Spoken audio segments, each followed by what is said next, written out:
Some more old stuff. I don't know what you're gonna find around here. Well, I didn't find this here though exactly. This came from my buddy's house. It was on the property when he moved in, and he was gonna scrap it, or he wanted me to scrap it. Well, you knew that wasn't gonna happen. So, what this is, if you don't already know, is a chipper shredder, and it's a pretty heavy duty one. I've read a little bit about these. They were made under a few different names. This one's a Tornado. I'll get a better look at it.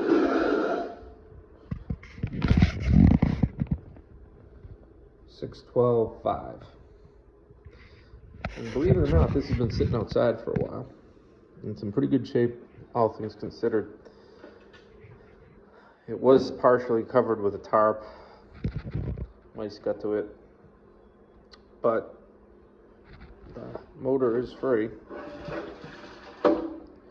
And what's great about these, this is similar to a Troy-built Tomahawk, probably not quite as heavy duty, but just as good, but better than some of the other units, and I'm going to show you why in a second.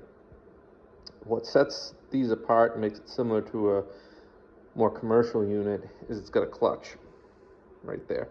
So you start this thing without the blade spinning. So you could start it, and not that you should do this, but you could stick your hand down in there because the engine's not going to be spinning. Don't do it, okay?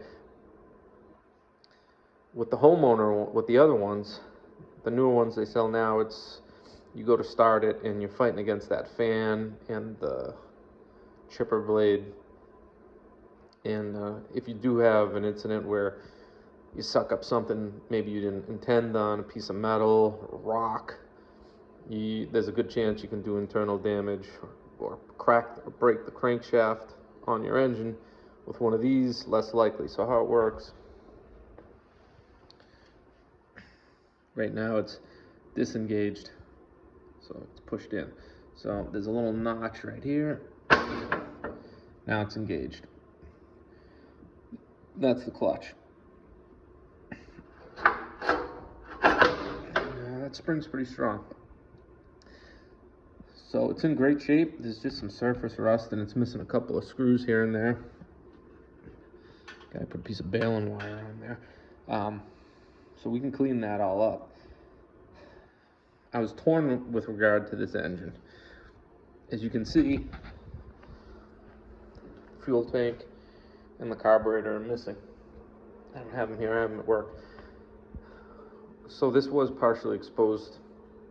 Water got into the tank, rusted the tank pretty good. It's a steel tank. And some critters got into the carburetor. They kind of got into the intake port. You can see what it is. It's a little too bright. You can see there's a little corrosion in there. You can see that intake valve. I don't think they got any farther than that. I'm not really worried about the engine. The oil is clean and it's full.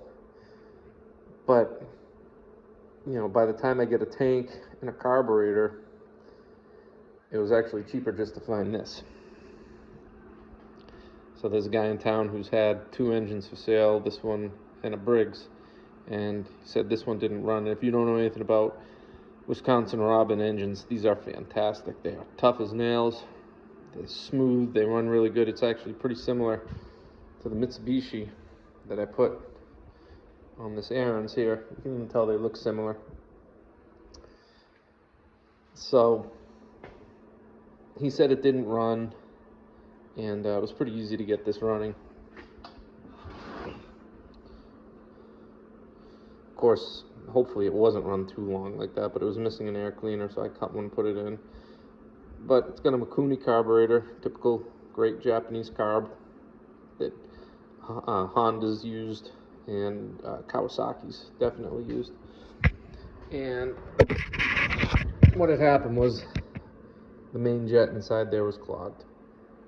So I didn't even take the carburetor off. I just dropped the bowl and I cleaned it, sprayed it, And this fuel shutoff does work. Doesn't leak. I had to put a new gasket under that 12mm bolt because it was leaking right here. This piece, this plastic piece, that's pipe threaded in. That's a sediment bowl and a fuel filter screen in there. That's how that works. And it's all integrated into your fuel shutoff. Closed, open, closed.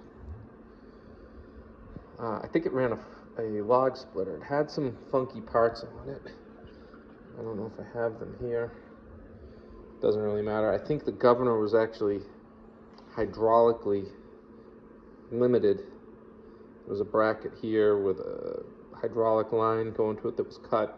It's no longer functioning. This brass piece is still here, but I may remove that. This is 5 horsepower, so basically this is a ready to go running engine. I changed the oil, put a new air filter in it. Spark plug was good. It's got a nice NGK. I took the rust off the muffler. I sprayed it with some header paint. It's ready to go. I'm not going to get rid of this engine. My buddy has a tank and a carburetor. I'm just going to swap them, and then I'll just, I'll have a good running engine because there's nothing wrong with it. So tonight I'm going to remove this engine and clean these bearings up, I think, and inspect. I haven't done too much. As you can see, these came with screens just like a big chipper. I don't know if we can see it, but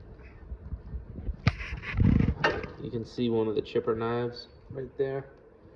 And then there's like a flail, and that's probably 3/8 inch fan or bracket that it's bolted to. And they make it pretty slick to get that out. That panel right there comes off. And as you can see, it's notched. And if you look under there, you would pull that pulley off and then slide the unit out.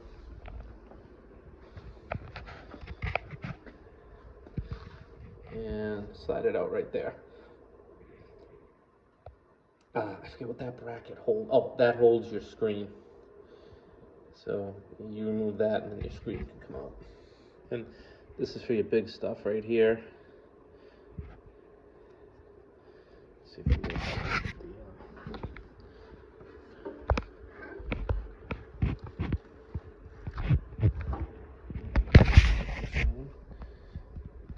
There's one of the knives.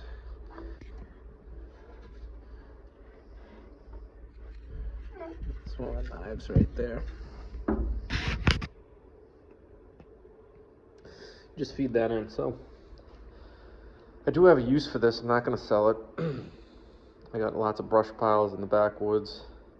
It would kind of be a pain to get out, truck out. So I'll just bring the saw down. They do sell a trailer hitch. I can put it behind the tractor, pull it down. So that's the plan for it. So if you have any of these, see one of these, don't scrap it. This was supposed to be scrap. That Toro over there was going to be scrap. Half my stuff was getting junked around here. Really. That's not an exaggeration. All that stuff up on that shelf. So, you can always find good use for these things. Don't throw them away.